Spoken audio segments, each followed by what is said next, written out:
Hello and welcome to the Liberia TV network.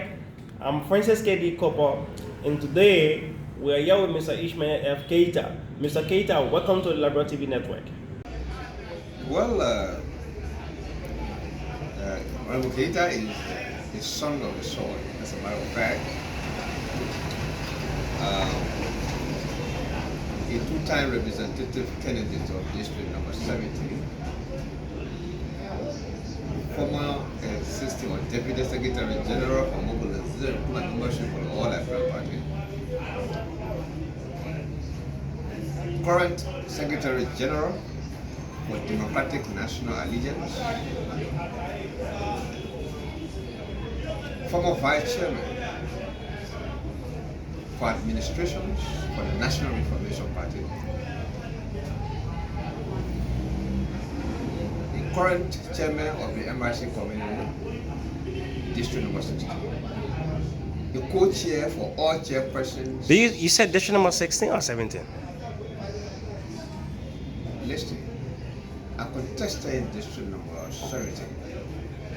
Well, I'm still current in the Republic of Liberia. You understand? I am the co-chair of all chairpersons now as I speak in District 16, as a matter of fact.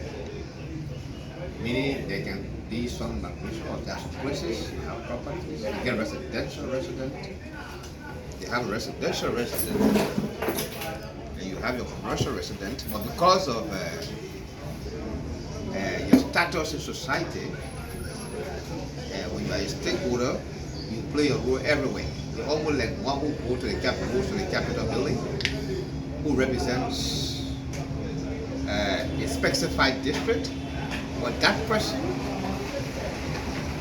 their present affects not just that district that they represent, as a matter of fact. It becomes representative for the country by extension. But every law that is passed that affects a district will automatically affect the country as a whole. So don't be confused when I say I am a co-chair of all chairpersons in District Number 16. Yeah, it might not be me, but people who are actually viewing will be like, "Ow." If I deal with my neighbor's string is very rural, most welcome and respect. You understand? So I am also a resident of District Number 16, also a resident of District 16, and a permanent and eminent son of that place too. So 2012, we've been holding the positions of chairperson in that place. It seems like you are a national pioneer when it comes to the landscape of Liberia. Precisely, as I said yesterday, even District Number 15, there are places now when I name to you that I particularly grew up in Cardwell, to be specific, they call it Fanima. Today you will not hear the name Fanima because instead you are a pioneer before you know what Fanima is in District Number 15. We get properties there as well. Fanima is around what you call a Hempo field today. That whole belt is called Fanima. You understand? So when we reach there today, it's almost like there will be action. That makes us a practical son of the soil, a biological son of the soil. Yeah.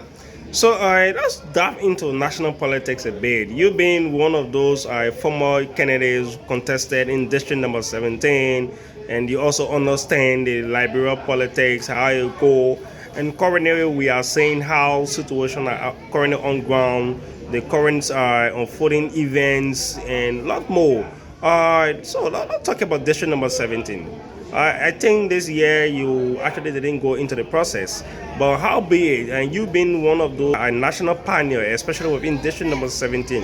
What are those things that you are actually foreseeing, or you do expect that, oh yes indeed, the elected representative will actually dive into? Thank you very much for spotlighting District 17 first. District 17, our heart is there. I'm very much concerned about District 17, to tell you the truth. And my concern has to do with our district is lacking behind. Seriously, as a matter of fact. And I don't see the emergence of that district so easily. As a matter of fact, it's the requirements are met. You should know that I contested there twice. What do I mean? That district is one of the biggest, if not the biggest district in the Republic of Liberia in terms of size, landscape. It's not limited to just that. It is also a district that has the required population even more than what we anticipated, as a matter of fact. When I say required population, it has a required population that can even go as 3 different districts, as a matter of fact. That's one of the districts where you don't see people pulling people in from the very last scale to go and contest. There, if it is being done, it is on a very minimal scale. But I tell you what, it is one of the districts in the Republic of Liberia that most people leave from to go in rural counties to go and vote for their rural counties, or vote in the interest of their rural counties. And I can also tell you for sure that indeed that district has a population of over 150,000 to 200,000. If we go all factor constant, if everybody should remain there, all right, we have not had a specified latest report from there, but I can tell you for sure that that district needs to be divided into 3. So if you ask as to how the status, I can tell you for sure that is the most populated district in the Republic of Liberia. Now, when it comes to electoral registration, it's different for census report, as a matter of fact. Like I said, that is one of the districts that people leave to go in other counties to go and vote. But notwithstanding, even the multitudes of people, our brothers and sisters that go back home to go and vote, we still had about 71,000 plus human beings that registered to vote, even though everybody did not register. And why everybody did not register in that district? Because it's a polarized district. It's a place that is connected, most especially when it comes to the relatively rural area. There are more rural areas to district number 17 than the relatively urban area. Now, the urban area there is the Banjo, the VOA, Rehifield, relatively, that's the urban area. But cutting from that side now going, all the areas are massively rural. So as a result, there are people that will have less interest in even going to rural polling center to register and vote. But notwithstanding, we have 71,000 plus human beings registered to vote. Second to district number 4 in the Republic of Liberia. So I think, as a son of District 17, one of our greatest concerns should be how well that district can be divided so that there can be equitable distributions of the country's wealth, or else other districts will be promoted, other districts will be developed where they get 41,000, they get 30,000, 35,000, 25,000. Yet we have a very wide landscape, and we also have the required population, but yet our people are strangulated because why? The district are divided. We're supposed to have 3 lawmakers in that district, as a matter of fact. And that's why we're going to be advocating for this time around. And another thing is, that's one of the districts that have almost all of the representatives have properties and they live there, practically. Vast majority of the lawmakers are there.